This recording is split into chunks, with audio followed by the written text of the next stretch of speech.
కాకినాడ జిల్లా అనపర్తి నియోజకవర్గం పెదపూడి మండలం కరకుదురు శ్రీ అన్నపూర్ణ సమేత కాశీ విశ్వేశ్వర స్వామి దేవస్థానంలో ఈ నెల 15వ తేదీ శివరాత్రి సందర్భంగా శివపార్వతుల కళ్యాణం ఘనంగా నిర్వహించారు.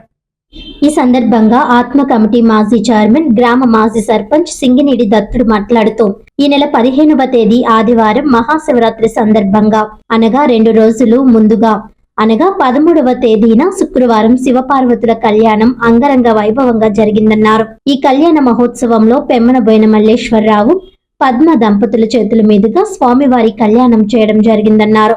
ఈ కళ్యాణ మహోత్సవాన్ని వందల మంది భక్తులు పాల్గొని స్వామివారి కళ్యాణాన్ని తిలకించారని, అలాగే సుమారు 5,000 మందికి అన్న సమారాధన చేయడం జరిగిందన్నారు.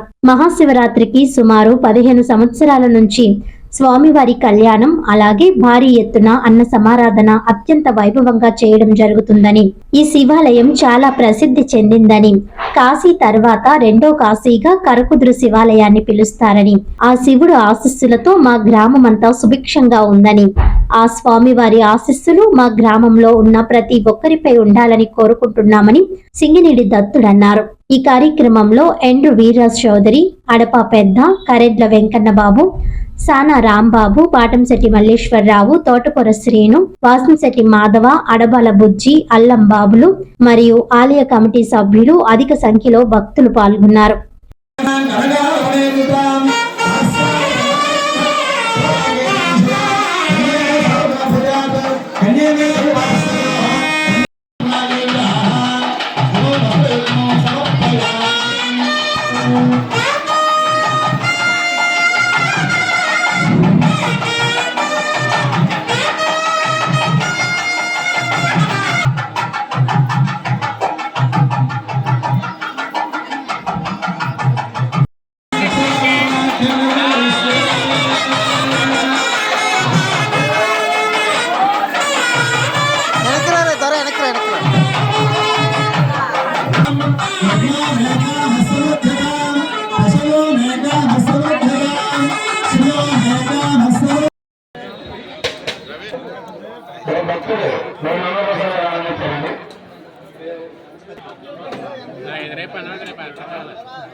నక్కా సూర్యనారాయణ గారు 200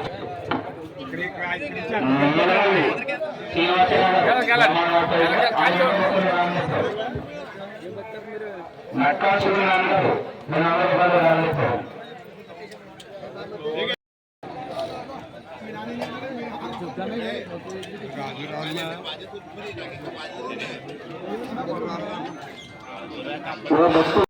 పెదపూడి మండలం శివాలయం దగ్గర ఈరోజు అన్నదానం జరుగుతుంది. మన 13వ తారీఖుని కళ్యాణం జరిగింది. అదేవిధంగా శ్రీ మల్లేశ్వరరావు, శ్రీ పద్మ దంపతులతో అంగరంగ వైభవంగా అభిషేకం జరిగింది.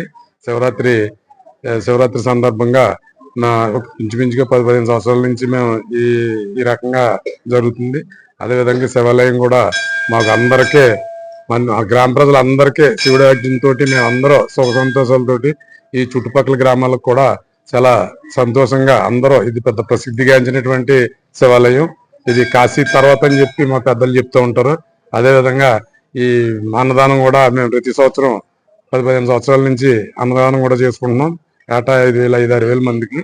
ఈ రకంగా మా శివాలయం అభివృద్ధి, మేము అందరూ శివుడి ఆజ్ఞతో అభివృద్ధి చెందుతున్నామని ఈ సభాముఖంగా మీ అందరికీ తెలియజేసుకోవడం జరుగుతుంది.